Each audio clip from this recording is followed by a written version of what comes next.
Hi hello friends, welcome to నా cricket. నేను Harsha. Match number 44 MI versus CSK మ్యాచ్లో మనం చెప్పిన ప్రిడిక్షన్ అయితే కరెక్ట్ అయ్యింది. ఈ మ్యాచ్ని 18 ఓవర్స్ లోపు సిఎస్కే మ్యాచ్ అయితే గెలుస్తాయని చెప్పినాను. సో అండ్ పవర్ ప్లేలో చూసుకుంటే 60 రన్స్ రాకపోయినట్టయితే ఖచ్చితంగా సిఎస్కే గేమ్లో ఉంటుంది. అండ్ ఆల్సో ప్రిడిక్షన్ చూసుకుంటే ప్రాపర్ ప్రిడిక్షన్ అయితే జరిగిందని చెప్పొచ్చు. 182 మనమైతే 200 రన్స్ ఎక్స్పెక్ట్ చేసినాం. బట్ చూసుకుంటే ఎంఐ వచ్చేసి 160 రన్సే చేసింది. సో ఓవరాల్గా అయితే మన ప్రిడిక్షన్స్ కరెక్ట్ అయితే వస్తున్నాయి. లాస్ట్ 11 మ్యాచెస్లో 9 ప్రిడిక్షన్స్ అయితే కరెక్ట్ అవ్వడం జరిగింది. మన ప్రతి మ్యాచ్లో పోస్ట్ అయితే పెడతాను. సో యూట్యూబ్లోనే పోస్ట్ ఉంటుంది, మీరైతే వెళ్ళి చూడండి. సో లేట్ చేయకుండా అయితే రివ్యూలోకి వెళ్ళిపోదాం. అండ్ టాస్ గెలిచి మళ్ళొకసారి హార్దిక్ పాండ్యా బిగ్ బ్లండర్ చేసిందని చెప్పుకోవచ్చు. నాకు అర్థం కాని విషయం ఏంటంటే హార్దిక్ పాండ్యా కానీ అసలు ఎవరు ఇలాంటి ఫీడ్బ్యాక్ ఇస్తున్నా నాకు అర్థం కూడా కావట్లేదు. ఎందుకంటే ఎంఐ ఈ సీజన్లో బౌలింగ్ చూసుకుంటే చాలా తక్కువ వికెట్లు తీసుకున్నారు. అండ్ ఆల్సో బౌలింగ్ చాలా వీక్ ఉంది. బ్యాటింగ్ అన్న లాస్ట్ మ్యాచ్లో 244 కొట్టినారు కాబట్టి కొంచెమైనా కాన్ఫిడెన్స్ ఉంటుంది బ్యాటింగ్ మీద. బౌలింగ్కి వచ్చేసరికి మీరు 244 కూడా డిఫెండ్ చేసుకున్నప్పుడు ఖచ్చితంగా మీకు ఒక మైండ్లో రన్ అవుతూ ఉంటుంది. బౌలర్స్ ఫామ్లోనే లేరు. అలాంటి వాళ్ళకి మీరు మళ్ళీ డిఫెండ్ చేసుకోమంటే ఎక్కడి నుంచి చేసుకుంటారు? ఎక్కడి నుంచి ఎవరు వేస్తారు బౌలింగ్? సో టాస్ దగ్గరనే టాస్ గెలిచి ఫస్ట్ బ్యాటింగ్ అనగానే నాకు అర్థమైంది, ఎస్ పిచ్ అంత ఘోరంగా అయితే అస్సలు లేదు. చూసుకుంటే ఎస్ 200 వికెట్ 200+ కూడా కొట్టే అవకాశాలు ఉన్నాయి స్టార్టింగ్లో. బట్ అదైతే జరగలేదు. టర్నింగ్ పాయింట్ మ్యాచ్లో మొత్తం టర్నింగ్ పాయింట్ ఏదైనా ఉందా అంటే విల్ జాక్స్ వికెట్.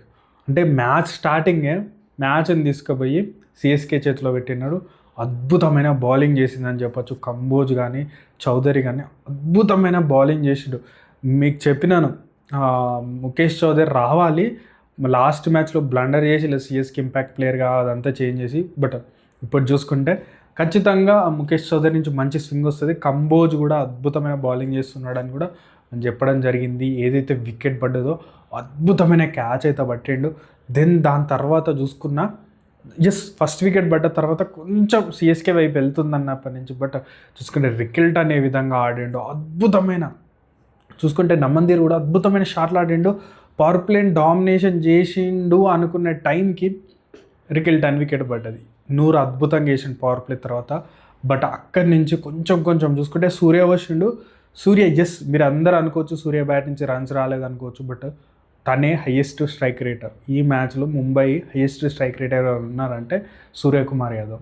సో తనే మంచిగా ఆడిండి అనిపించింది. 10 బాల్స్లో 20 కొట్టిండు, అవుట్ అయిపోయిండు. దాని తర్వాత చూసుకుంటే ఇక్కడ హార్దిక్ పాండ్యా రావాలి.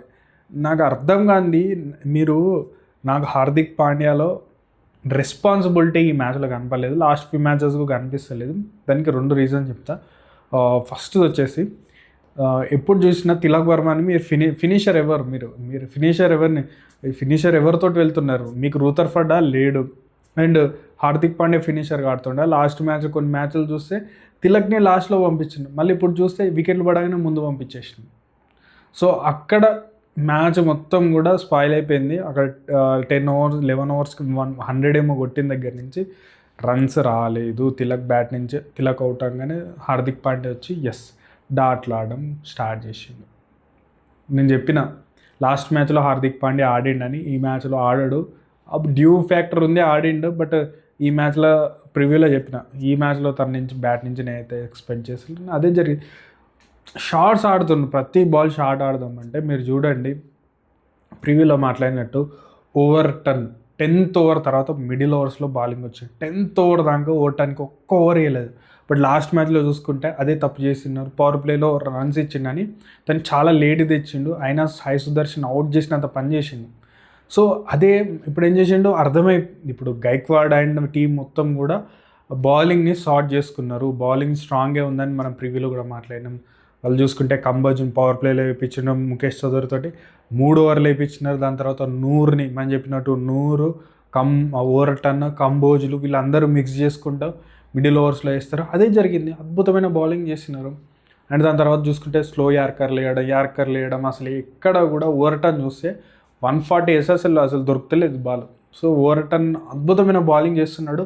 మిడిల్ ఓవర్లో పెట్టుకోవాలి. సో మంచి ప్లానింగ్ ఉంది, ఎగ్జిక్యూషన్ కూడా సిఎస్కే నుంచి అదే జరిగిందని చెప్పొచ్చు. అండ్ హార్దిక్ పాండ్యా కొట్టలేకపోయింది, లాస్ట్లో అయిపోయింది. దాని తర్వాత చూసుకున్న నమందీర్ ఒక 6 కొట్టిండు, నెక్స్ట్ బాల్ అవుట్ అయిపోయింది. అద్భుతమైన క్యాచ్లు.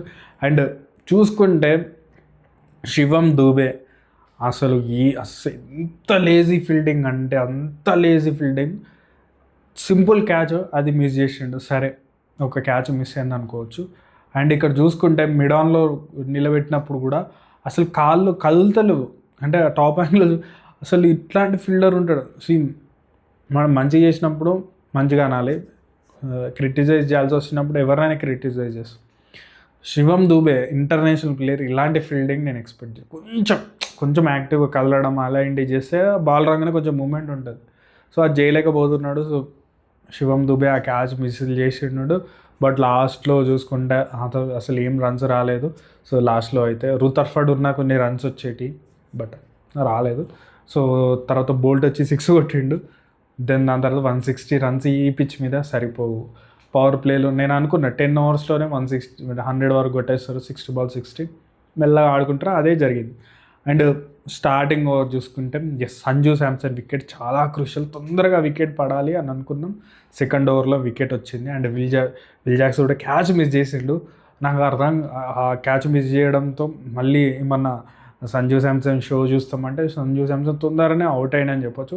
ఆ లాస్ట్ బాల్ బుమ్రాది వదిలేసినా సరిపోతుంది. మీరు కొట్టాల్సింది 160, లెఫ్ట్ కూడా చేయొచ్చు, మనం ఆడాల్సిన అవసరం కూడా లేదు. 160 రన్స్ కొడుతున్నాం. సంజు వికెట్ ఎంత ఇంపార్టెంటో తెలుసు. కొన్ని మూమెంట్స్ ఉంటాయి, ఆ మూమెంట్స్ని మిస్ చేసిందని చెప్పుకోవాలి. సంజు శాంసన్ తొందరగా అవుట్ అయిపోయిండు. దాని తర్వాత చూసుకుంటే గైక్వాడ్ ఎంత అద్భుతంగా ఆడిండు. ఉర్విల్ పటేల్ కూడా అత్యద్భుతంగా ఆడిండు అని చెప్పొచ్చు. ఫస్ట్ 4 ఓవర్స్లో రన్స్ వచ్చినాయి. దాని తర్వాత హార్దిక్ పాండ్యా మనం చూసుకుంటే 5th ఓవర్ ఎవరికి తనే రావాలి కదా, హార్దిక్ పాండ్యా రావాలి. ఒక వికెట్ పడ్డది. కొత్త బౌలర్ తోటి చూసుకుంటే బౌలింగ్ ఇచ్చినాడు. రెస్పాన్సిబిలిటీ ఏడా ఉంది హార్దిక్ పాండ్యా? అంటే పవర్ ప్లేలో వేస్తే రన్స్ ఇస్తాడనా? కాదు కదా, స్వింగ్ చేస్తాడు హార్దిక్ పాండ్యా. జీటీగా ఆడినప్పుడు ఓపెనింగ్ బౌలింగ్ కూడా వేస్తాడు ఫస్ట్ ఓవర్. ఇక్కడ చూసుకుంటే తను బౌలింగే వేయడం లేదు అసలు. అండ్ సేఫ్ ఓవర్లు వేసిండు. 7th over strategic time out తర్వాత వచ్చి సేఫ్ ఓవర్లు ఇస్తున్నాడు. మనకు ఎస్ఆర్హెచ్ మ్యాచ్లో కూడా సేఫ్ ఓవర్లు వేసిండు. కొన్ని స్ట్రాటజిక్ టైం రాగానే బౌలింగ్ వేయడం, అండ్ ఆల్సో న్యూ బాల్ రాగానే స్పిన్నర్ తోటి వేయాలి. న్యూ బాల్ కొంచెం డ్రై ఉంటుంది కదా, సో వేయాలి, తనే వచ్చి బౌలింగ్ చేసిండు. సో ఇట్లాంటివి కావాలని చేస్తున్నాడా అన్నట్టు అనిపిస్తుంది హార్దిక్ పాండ్యా. సో తన్ని సేవ్ చేసుకోవడానికి అయితే ట్రై చేస్తున్నట్టు అనిపించింది. బట్ దాని తర్వాత చూసుకుంటే ఉర్విల్ పటేల్ అద్భుతంగా ఆడిండు. మనం ప్రివ్యూలో చెప్పినట్టు మంచిగా సెలెక్ట్ చేసుకొని బాల్స్ని కొట్టిండు. 12 బాల్స్లో 24 మంచి, అంటే సరిపోతుంది. మీరు మరి 12 బాల్స్లో 8-9 కొట్టి అవుట్ అవ్వడం కంటే 12 బాల్స్ 24 కొడితే 12 రన్స్ పర్ ఓవర్ కొట్టేసిన, అంటే దగ్గర మీరు 4 ఓవర్లు కవర్ చేసినట్టే. సో 4 ఓవర్లు ముందే, 3 ఓవర్లు ముందే మీరు చేసింగ్ని కంప్లీట్ చేసి బ్యాటింగ్ చేసినాడు. దాని తర్వాత చూసుకుంటే మాత్రం కార్తిక్ శర్మ అండ్ గైక్వాడ్ ఎక్కడ కూడా ఒక్క ఛాన్స్ కూడా ఇవ్వలేదు. ఎవ్వరు వచ్చినా అక్కడికి అయిపోయింది, మ్యాచ్ అయిపోయింది, ఎప్పుడో అయిపోయింది మ్యాచ్. మీరు నాకు ఫస్ట్ బ్యాటింగ్ చేసినప్పుడు అయిపోయింది. సిఎస్కే గైక్వాడ్ ఉన్నాడు, తెలుసు తనకి ఈ వికెట్ మీద ఎట్లా బ్యాటింగ్ చేయాలి, మనం టూ ఫాస్ట్ ఆడాల్సిన మెల్లమెల్లగా ఆడుకున్నాడు. కార్తిక్ శర్మ కూడా హాఫ్ సెంచరీ వేసి, ఇద్దరు హాఫ్ సెంచరీ వేసి మ్యాచ్ గెలిచేసినారు. And Mumbai out of the season అయితే అనిపిస్తుంది. ఇక్కడి నుంచి వాళ్ళు ఎట్లా గెలిచినారు అనుకుంటా, నాకు తెలిసి 2 మ్యాచ్లు గెలిచినారు. సో టీమ్ కంపోజిషన్ మార్చుకోవాలి, టీంలో చేంజెస్ చేసుకోవాల్సిన వస్తుంది.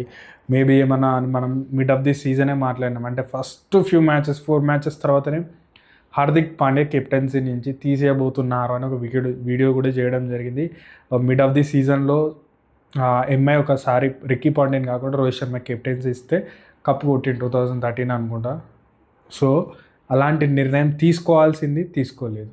అండ్ ఇప్పుడు అయిపోయింది, ఇంకా సీజన్ అయిపోయింది. ఇప్పుడు ఏం చేస్తారంటే చాలా చేంజెస్ చేసుకొని ఫ్రీగా ఆడే అవకాశం ఉంది. అండ్ నాకైతే కెప్టెన్సీ అయితే అస్సలు నచ్చడం లేదు హార్దిక్ పాండ్యాకి యాజ్ ఎ కెప్టెన్. ఎందుకంటే మీరు చూడండి, రుతురాజ్ గైక్వాడ్ కొట్టచ్చు, 2 బౌండరీలు కొట్టి కంప్లీట్ చేయొచ్చు. బట్ కార్తిక్ శర్మకి హాఫ్ సెంచరీ కావాలని 2 వచ్చే దగ్గర కూడా సింగిల్ తీసుకున్నాడు. బట్ హార్దిక్ పాండ్యా చూస్తే హాఫ్ సెంచరీ దగ్గర తానే కొట్టేస్తుంది. మనం చూసుకుంటే తిలక్ వర్మని అండ్ ఆల్సో ఇంకోసారి కూడా అట్లనే చేసిండు. సో ప్లేయర్ కెప్టెన్ కావాలి నువ్వు. సరే మ్యాచ్లు గెలుస్తున్నాం ఓడిపోతున్నా పక్కన పెడితే ప్లేయర్ కెప్టెన్ ఎవరైతారో వాళ్ళకి మంచి టీం మంచి ఒక సాలిడ్గా ఉండే అవకాశం ఉంది. నేనే అంతా నడిపిస్తాను, నేను అన్నీ చూసేసుకుంటాను, నేనే తోపు అనుకుంటే ఇట్లాంటి రిజల్ట్సే వస్తాయి. సో ముంబైని కూడా తప్పు పట్టాలి. ముంబైకి ఎవరైతే ఐడియాస్ ఇస్తున్నారో టాక్టికల్గా ఈ టాస్ గెలిచి ఫస్ట్ బ్యాటింగ్ చేయడం అసలు చాలా చాలా రాంగ్ నిర్ణయం అనేది నాకైతే అనిపించింది. అందుకే మ్యాప్ టాస్ గెలిచి ఫస్ట్ బ్యాటింగ్ అయినా ఈ మ్యాచ్ సిఎస్కే గెలుస్తుంది, 18 ఓవర్స్లో గెలుస్తుంది అని చెప్పిన. 18 ఓవర్స్లోనే 19th ఓవర్లోనే మ్యాచ్ అయితే గెలిచింది. చాలా ఆరామ్సే మ్యాచ్ జరిగిపోయింది. సో సిఎస్కేకి మంచి ఇంకా నెక్స్ట్ మ్యాచ్ డీసీ ఎల్ఎస్జీ మీద 2 మ్యాచ్లు ఉన్నాయి. వాళ్ళకు కూడా ఫామ్లోకి వచ్చినారు. బౌలింగ్ చాలా సాలిడ్గా అనిపిస్తుంది ఇప్పుడు. అండ్ బ్యాటింగ్ విషయంలో కూడా గైక్వాడ్ రన్స్ చేయడం, సంజు బ్యాట్ నుంచి రన్స్ వచ్చినాయా అంటే మ్యాచ్ రోజు రన్స్ వస్తే ఇంకా ఈజీ విన్ లెక్క అనిపిస్తుంది. ఎందుకంటే ఉర్విల్ పటేల్ ఉన్నాడు, ఇంకా బ్రెవిస్, వీళ్ళందరూ కూడా గెలుస్తున్నప్పుడు వేరే విధంగా ఆడే అవకాశం ఉంది. కాబట్టి కంగ్రాచులేషన్ టు సిఎస్కే అని చెప్పొచ్చు. నెక్స్ట్ మ్యాచెస్ చాలా ఇంపార్టెంట్ మ్యాచ్లు, 3కి 3 కూడా సిఎస్కే గెలిచే అవకాశాలు ఉన్నాయి డీసీ మీద. అండ్ ఆల్సో ఎల్ఎస్జీ 2 మ్యాచ్లు గెలిచే అవకాశం ఉంది. కాబట్టి మంచి పాజిటివ్ అయితే ఉంది. And also sorry for MI fans చాలా హార్డ్ కోర్ ఫ్యాన్స్ ఉంటారు, వాళ్ళకు కూడా నచ్చదు ఇట్లాంటి డిఫీట్లు కానీ ఈ విధమైన రోహిత్ శర్మ లేకపోవడం. సో ఖచ్చితంగా రోహిత్ నుంచి అయితే ఖచ్చితమైన ఒక ఫీడ్బ్యాక్ వెళ్ళే అవకాశం ఉంది. సో ఏదైనా న్యూస్ కూడా అప్డేట్ రావచ్చు ఈ లాస్ తర్వాత. మేబీ తిలక్ వర్మ ఏమైనా కెప్టెన్ చేస్తారో కూడా తెలియదు. సో ఇది వీడియో నచ్చితే కానీ ఖచ్చితంగా లైక్, షేర్, సబ్స్క్రైబ్తో పాటు మన ప్రిడిక్షన్ అయితే కరెక్ట్ అయింది. లాస్ట్ 11 మ్యాచెస్ 9 ప్రిడిక్షన్తో పాటు ఈ మ్యాచ్లో కూడా సిఎస్కే మ్యాచ్ గెలిచింది. ప్రిడిక్షన్ ఏ విధంగా అనిపిస్తుంది, రివ్యూ ఏ విధంగా ఉంది, ప్రీవియస్ ఏ విధంగా ఉన్నాయి కామెంట్ సెక్షన్లో తెలియజేయండి. ప్రతి ఒక్క కామెంట్ని చదవాలని ట్రై చేస్తాను. Thank you.